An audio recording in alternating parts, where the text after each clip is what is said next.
Hello everyone, अस्सलाम वालेकुम। आज का जो टॉपिक है वो इसकी फोर्थ प्रॉपर्टी है गुड पॉइंट एस्टिमेटर की, सफिशेंसी या सफिशेंट। सफिशेंट क्या होता है? देखें, ये आर फिशर ने 1960 से लेकर 1962 अपनी ज़िंदगी के दौरान जो है इसको इंट्रोड्यूस किया था कि सफिशेंट एस्टिमेटर क्या होता है।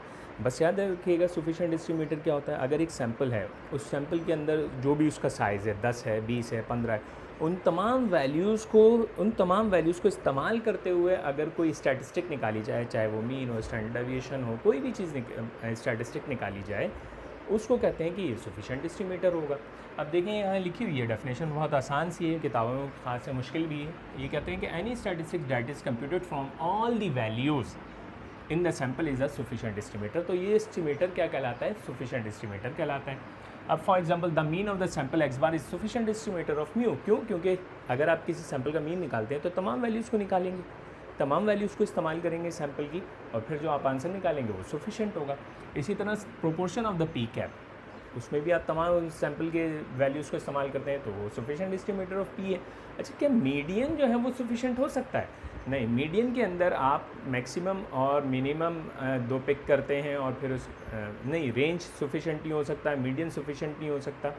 तो याद रखिएगा, कुछ ऐसी चीज़ें जो सफिशेंट ना हो कि जिसके अंदर तमाम सैम्पल स्टैटिस्टिक्स की वैल्यू को इस्तेमाल ना किया, जैसे मॉड है, तो वो सफिशेंट नहीं होते।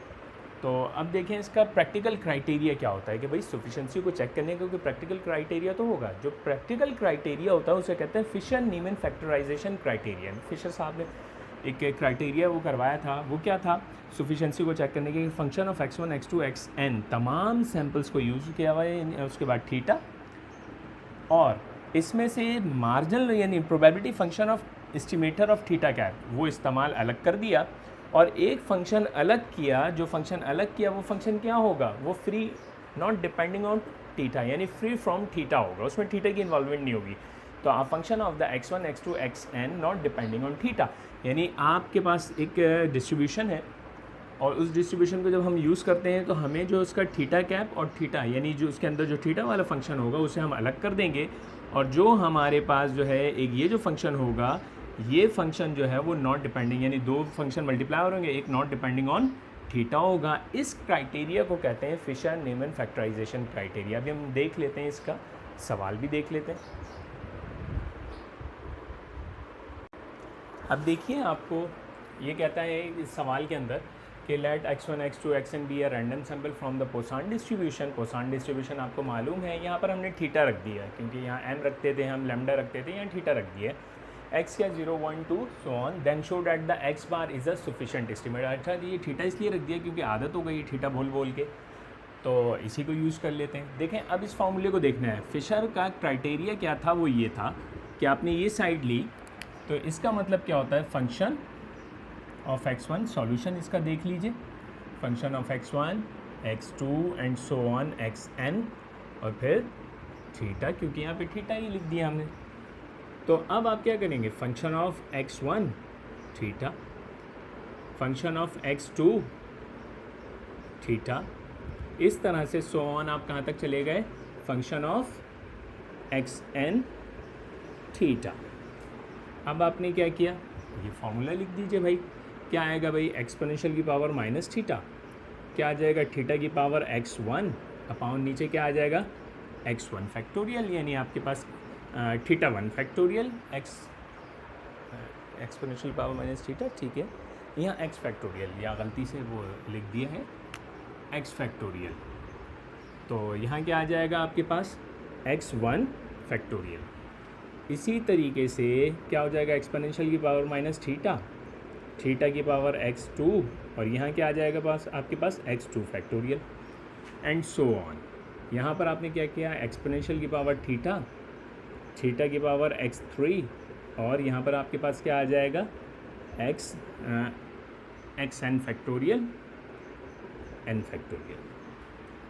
अब देखें, अगर मैं इसको ये करूँ कि एक्सपोनेंशियल की पावर माइनस थीटा, इनको समेटना शुरू कर दूँ, यहाँ तो देखें बेस सेम है, 1 2 3, यहाँ बेस सेम है, तो यहाँ आपके पास क्या आ जाएगा? थीटा की पावर समीशन xi लिख सकता हूँ या नहीं लिख सकता? i क्या है? 1 to n तक है। अब यहाँ पर भी ये तमाम के तमाम बेस सेम है, तो पावर्स ऐड होंगी। अब जब पावर्स ऐड होंगी तो ये सब क्या हो जाएगा, सम हो जाएगा, और ये कहाँ तक जा रहा है, तो क्या मैं इसको इस तरह से लिख सकता हूँ, माइनस का एन थीटा, एक्सपोनेंशियल की पावर माइनस थीटा, एक्सपोनेंशियल की पावर माइनस थीटा, एक्सपोनेंशियल की पावर माइनस थीटा। जब मैं इसको सेम लिखूंगा, बेस सेम है, पावर जेड हो जाएंगी। तो कितना जा रहा है, ये एन टाइम जा रहा है, 1 से लेके एन टाइम, तो मैंने minus n time theta multiply करा दिया। और यहाँ क्या आ गया आपके पास, x1 फैक्टोरियल, ये तो मल्टीप्लाई हो रहे हैं, x2 factorial and so on xn factorial. अब मुझे तो ये फंक्शन बनाना है, जी ऑफ थीटा कैप थीटा, यानी एक में थीटा इन्वॉल्व हो और एक में नॉट डिपेंडिंग ऑन थीटा, इसके अंदर थीटा इन्वॉल्व नहीं होना चाहिए, थीटा के अलावा सब कुछ हो। तो अब देखें, अगर मैं यहाँ पर ये करूँ कि एक्सपोनेंशियल की पावर माइनस एन थीटा है, थीटा की पावर समीशन एक्स आई है, और आपके पास ये x1 फैक्टोरियल है, x2 फैक्टोरियल है, बल्कि यहाँ देखें अगर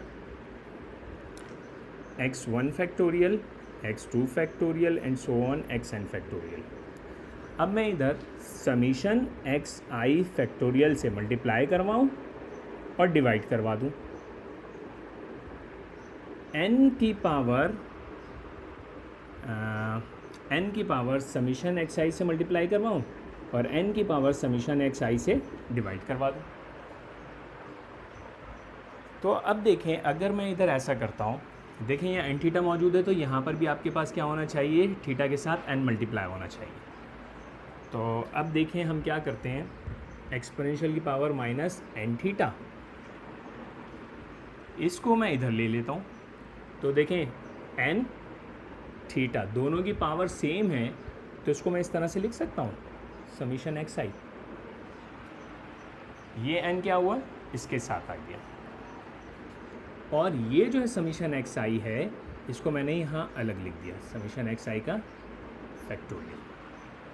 ठीक है, अब यहाँ देखिए, इसको उठा के मैंने इधर लिख दिया और इसको मैं उधर ले जाता हूँ। देखिए समीशन एक्स आई का फैक्टोरियल, और ये जो वैल्यूज थी इसको उठा के और इसको उठा के मैंने इसके नीचे लिख दिया x1 factorial, x2 factorial, so on xn factorial, और ये n की पावर समीशन xi। तो अगर आप इधर ध्यान दें, गौर करें, देखें ये जो है वो प्रोबेबिलिटी फंक्शन बन गया, इस पर ध्यान दें, देखें इधर थीटा इन्वॉल्व है, इधर थीटा मौजूद है। ये क्या बना आपके पास, ये बना आपके पास जी ऑफ थीटा कैप थीटा, और ये क्या बना आपके पास, देखें इधर क्या थीटा इन्वॉल्व है, ये फ्री फ्रॉम थीटा है, ये क्या है, फ्री फ्रॉम थीटा, इसमें थीटा आपके पास नहीं है। जब थीटा नहीं है तो ये फंक्शन बन गया h of x1 x2 and so xn, इधर थीटा की इन्वॉल्वमेंट नहीं है। अगर इस तरह से कुछ बन जाए तो उसे हम कहते हैं कि ये क्या चीज़ है, सफिशिएंट फंक्शन है, यानी सफिशिएंट एस्टिमेटर है। ठीक है, एक और एग्जांपल देख लेते हैं।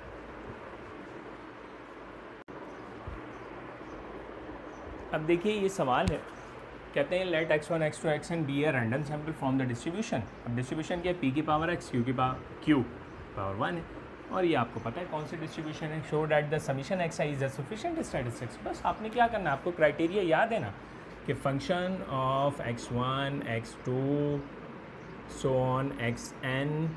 ठीक है, और यहाँ पर अब आपके पास क्या आ गया है, आपके पास मौजूद है p। तो अब आपको पता है कि ये फंक्शन है, आपने लिखना शुरू किया भाई इसे। ठीक है, तो फंक्शन ऑफ x1 p, आपको पता है सो ऑन लिखते चले जाएं, फंक्शन ऑफ xn p। तो अब आपको पता है कि ये लिख दीजिए, p की पावर क्या हो गया x1 q, p की power x2 q, so on p की पावर xn q।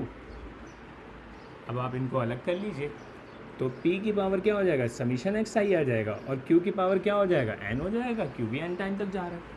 अरे भाई ये तो आपके पास फ्री फ्रॉम p बनना चाहिए। अगर मैं देखें इधर p समीशन एक्स आई, और ये देखें 1 माइनस p, इधर भी p इन्वॉल्व है, तो ये तो आपके पास g ऑफ, वो आपके पास होता क्या था, वो होता था आपके पास g थीटा कैप थीटा होता था, और h of x1 so on xn।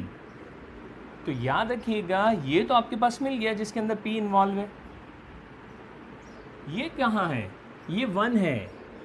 तो याद रखिएगा ये तो आपके पास बन गया G of theta cap theta, 2 factor आ गया, क्राइटेरिया पूरा हो गया। और ये आपके पास क्या आ गया? H of x1 x2 and so on xn। समझ में आ गई ये बात? इंशाल्लाह और भी आप ये नॉर्मल डिस्ट्रीब्यूशन के साथ भी कर सकते हैं और बहुत सारी डिस्ट्रीब्यूशन के साथ अप्लाई कर सकते हैं कि फिशर नीमन प्रैक्टिकल क्राइटेरिया जो है वो फैक्टराइजेशन का वो आप अप्लाई कर सकते हैं। बस आपको ये याद होना चाहिए। इंशाल्लाह अगर ये पूरी कंडीशंस पूरी करते हैं तो इसे कहते हैं सफिशेंट है एस्टिमेटर, अदरवाइज़ नहीं वो इसको